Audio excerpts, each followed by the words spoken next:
I'm Reinette Heunis from a very small community called Suurbraak, and Suurbraak is an Act 9 community where the land belongs to the community but in a trust with the minister. So currently there is a process underway where the land will be transferred to the community, so then the community will have ownership of the land. We applied for the land through the municipality, and it's very difficult because in the community it's only 4 out of all the applications women that have get piece of land. So I have a 1 hectare of land this piece of land that I use for planting and that. So it's a process that we need to reapply for our land to get access to land. So though we don't have a long lease agreement, the longest is a 9 years, 11 months. So you have to make sure that you retain at the end of the day your land. So it's difficult, but with Mawubuye and Inyanda that we are working, access to land is very difficult, and when they want to change the bill to land with expropriation, we were also part of that because people don't have access to land, and also it's difficult for us to get the land. So mostly women don't have 1 hectare of land. They're mainly having backyard garden, even small scale farmers that are having livestock, they don't even have access to land. So I think that is really a big problem at the end of the day. So my mother raised us as a widower, and we are 6 children. And so mainly in our communities there's not a lot of work, so it's mainly seasonal work or you have to work on a farm. So my journey started in 2003, where I was part of this group, and so from there it just continued. And in 2010 I had the opportunity to went to Brazil to be part of a seed exchange program.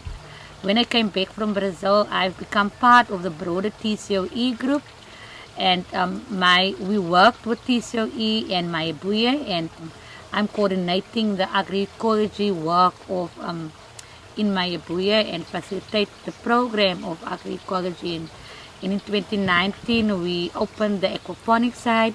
Then we involved more women to be part of the aquaponics and to be part of this, to make it more a community initiative. We train people on compost making, worm farming, and how to lay out your garden. All these kinds of activities we are doing, and we had a lot of challenges because access to market, especially in rural communities, is very difficult because you don't have a proper market here where you can sell your produce, and if you sell your produce you have to sell it at a very cheap price. You don't make a lot of money, there's no profit.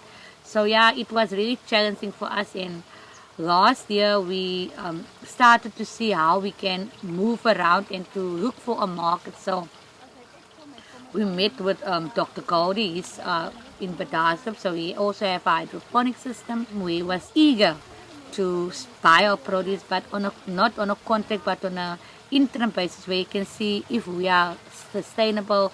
Will we be able to get into the market and produce on a weekly basis? Because if you are in the market also, that's the importance. You have to produce, need to be sustainable. So we started to produce spinach for him, but we also are doing other crops like potatoes, green beans, sweet potatoes, broccoli, cauliflower. So it's very difficult to get the real support from our government. Last year they were able to support the nursery with a grant that we were able to also get, but most of our support comes from TCOE as an NGO. They are supporting us throughout. Yeah.